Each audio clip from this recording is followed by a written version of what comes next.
हमारे देश के बच्चे, किशोर, युवा, आने वाली पीढ़ियों तक वंदे मातरम का आजादी के लिए योगदान,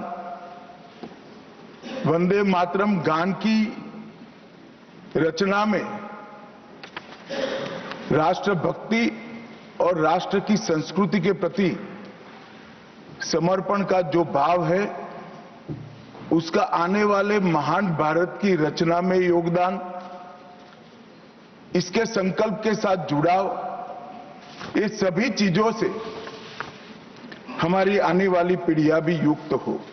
इसलिए मैं आपका और सदन के सभी सदस्यों का हृदयपूर्वक बहुत बहुत अभिनंदन करना चाहता हूं कि आज ये चर्चा यहां पर आकार ले रही है।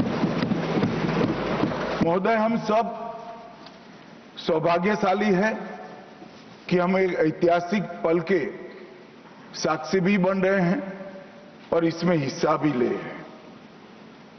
ये महान सदन में जब वंदे मातरम की चर्चा हो रही है, तब कल कुछ सदन सदस्यों ने लोकसभा में प्रश्न उठाया था कि आज वंदे मातरम की चर्चा, वंदे मातरम पर चर्चा की जरूरत क्या है।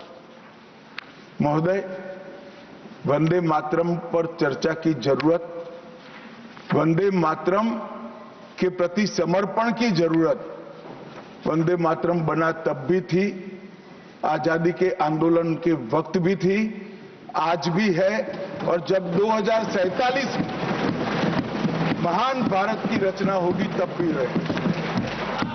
क्योंकि अमर कृति मां भारती के प्रति, भारत माता के प्रति समर्पण, भक्ति और कर्तव्य के भाव जागृत करने वाली कृति है।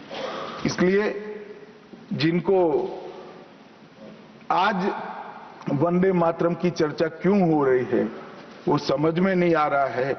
मुझे लगता है कि उन्होंने नए सिरे से अपनी समझ पर ही सोचने की जरूरत है। कुछ लोगों को इसमें दिखता है कि बंगाल में चुनाव आने वाला है, इसलिए वंदे मातरम की चर्चा हो रही है। वो वंदे मातरम के महिमा मंडन को बंगाल के चुनाव के साथ जोड़कर कम करना चाहते हैं। ये सही है कि वंदे मातरम की रचनाकार बंकिम बाबू बंगाल में पैदा हुए, बंगाल में गीत की रचना हुई, और आनंद मठ जिसमें बाद में वंदे मातरम समाहित हुआ, उसकी पृष्ठभूमि भी बंगाल थी। मगर जब वंदे मातरम का प्रकटीकरण हुआ, वंदे मातरम बंगाल तक सीमित नहीं रहा था, देश तक भी सीमित नहीं रहा था। दुनिया भर में जहां पर आजादी के दीवाने थे, वो गुप्त बैठक भी करते थे तो पहले वंदे मातरम का गान कर बैठक की शुरुआत। और आज भी सरहद पर हमारा जवान जब अपना सर्वोच्च बलिदान देता है, ये आंतरिक सुरक्षा के लिए देश के पुलिस का जवान सर्वोच्च बलिदान देता है, तो जब वो अपने प्राण त्यागता है, इसके मुंह पर एक ही मंत्र होता है, वो वंदे मातरम।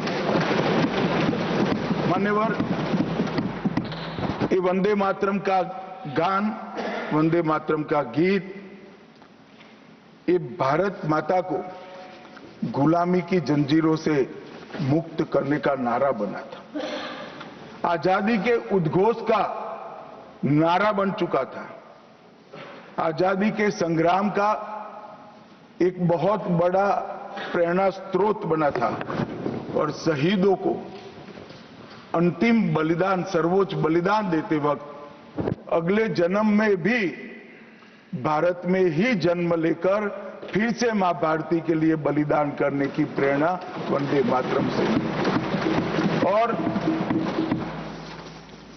ये चिर पुरातन राष्ट्र को अनेक सदियों तक अपनी संस्कृति के रास्ते पर आगे बढ़ाने की प्रेरणा भी कई सारे मनुष्यों को इस वंदे मातरम से मिली।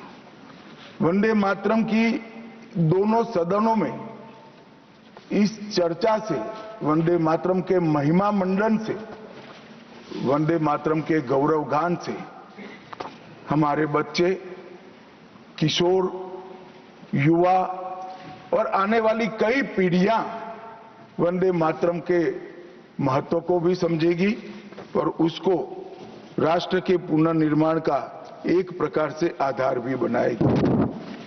मान्यवर बंकिम चंद्र चट्टोपाध्याय जी ने 7 नवंबर 1875 को वंदे मातरम की रचना उनकी सार्वजनिक हुई। यह दिन कार्तिक शुक्ल नवमी का था। अक्षय नवमी या जगदात्री पूजा के रूप में यह दिन मनाया जाता है।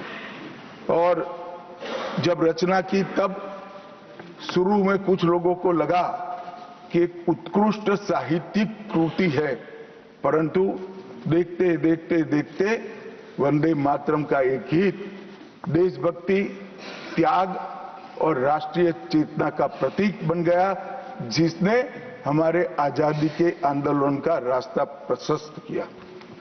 और कब वंदे मातरम की रचना हुई? वंदे मातरम की रचना की पृष्ठभूमि हम सब ने जरूर याद करनी चाहिए। उसकी पृष्ठभूमि में सदियों तक इस्लामिक आक्रमण को झेलकर इस देश की संस्कृति और इस देश का इतिहास झंझोड़ने का काम, शीर्ण वीर्ण करने का काम हुआ था।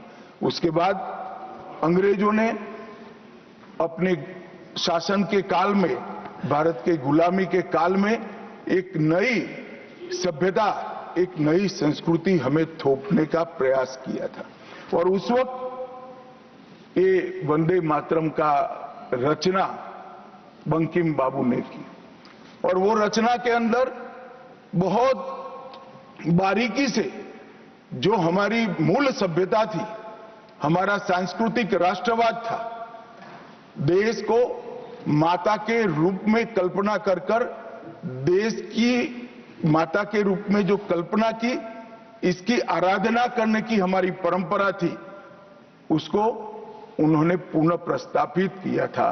और इसीलिए ये गीत देखते देखते कोई प्रचार के बगैर, उस वक्त ना सोशल मीडिया था, ना प्रचार के कोई साधन थे, उल्टा जो सरकार थी वो तो उसको रोकना चाहती थी, प्रतिबंध लगाती थी, वंदे मातरम बोलने वालों पर कोड़े बरसाए जाते थे, जेल में डाल दिए जाते थे। फिर भी वो सारे प्रतिबंधों को पार कर हर एक व्यक्ति के मन को भी छुआ, आत्मा को भी छुआ और अनेक प्रताड़नाएं झेलते हुए भी वंदे मातरम कश्मीर से कन्याकुमारी तक फैल गया। Download are